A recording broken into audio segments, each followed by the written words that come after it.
My name is Hannah Martin. I'm here to talk to you about minimum wage.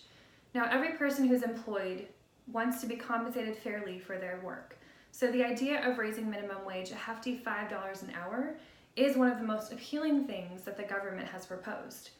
While raising minimum wage may look like the answer to solve many people's economic problems, in reality, it could be the downfall of our economy long term.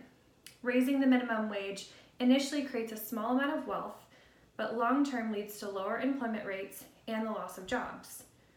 Having lived in both California and Texas, I have seen firsthand the effects of what a high minimum wage does to an economy versus a low minimum wage.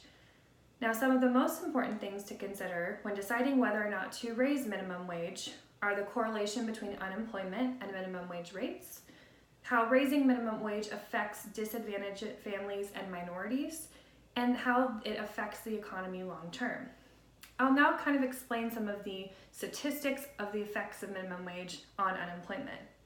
Firstly, it's important to understand where our employment rates currently are in states with high versus low minimum wage rates.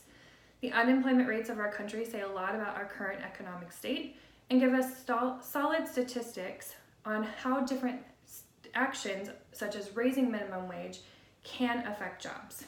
Now, according to the U.S. Bureau of Labor Statistics, as of September 7th, 2019, Texas is at a 3.4% unemployment rate, and California is at a 4.1% unemployment rate.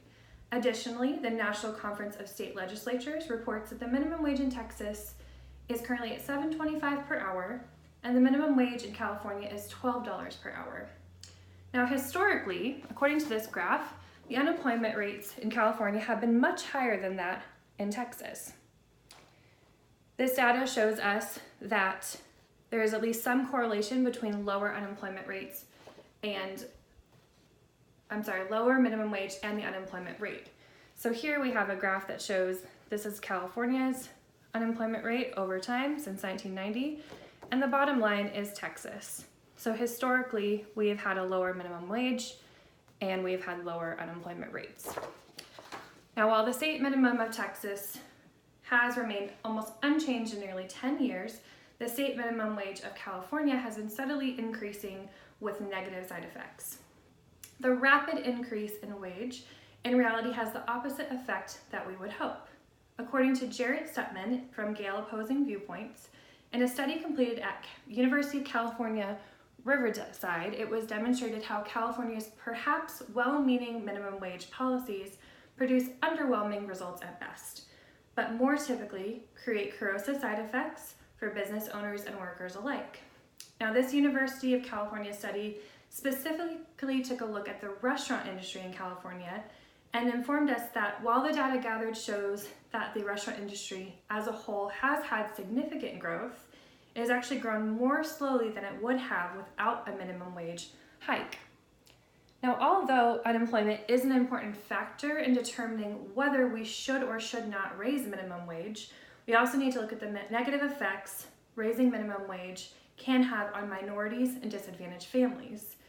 Now, one of the main selling points of raising minimum wage is that it will help people who are poor make a better living. Jonathan Meir noted in his paper, The Hidden Cost of the Minimum Wage, that raising this wage does not in fact help anyone in disadvantaged or uneducated households because it does not distinguish between background, education, or experience. And those types of workers and households they come from, the ones with least experience actually end up suffering the most.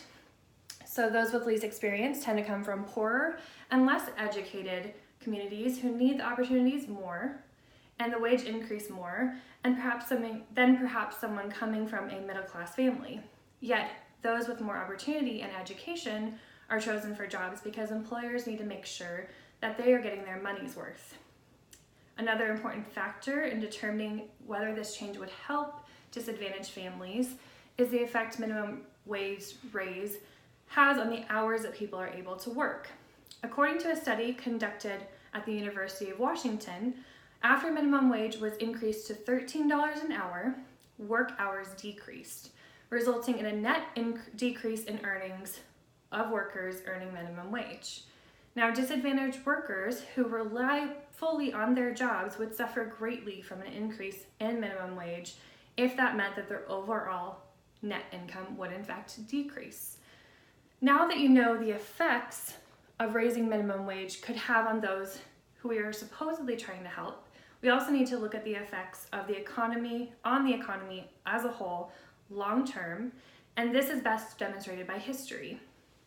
So Lawrence Vance states that minimum wage is a concept that was not introduced in our country until 1938 and has had severe detrimental effects on our economy since its introduction. A quote from the Austrian economist Murray Rothbard says it best: "In truth, there is only one way to regard a minimum wage law. It is compulsory unemployment, period.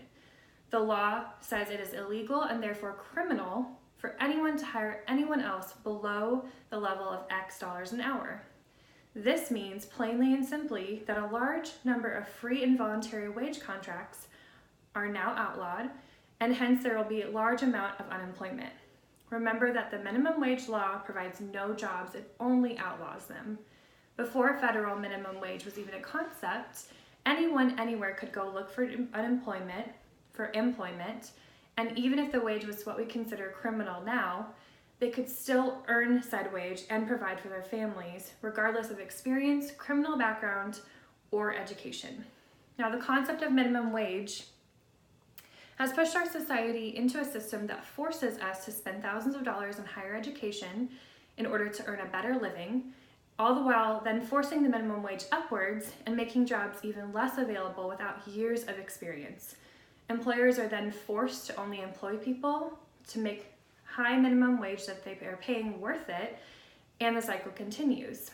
I hope that all of this information that I've presented to you can at least begin to help you see why raising minimum wage can be tempting but also detrimental.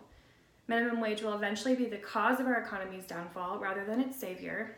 It's not only about the amount of money you're paid, but the correlation between unemployment and minimum wage rates, how raising minimum wage can affect minorities and disadvantaged families, and the effect of our economy long term.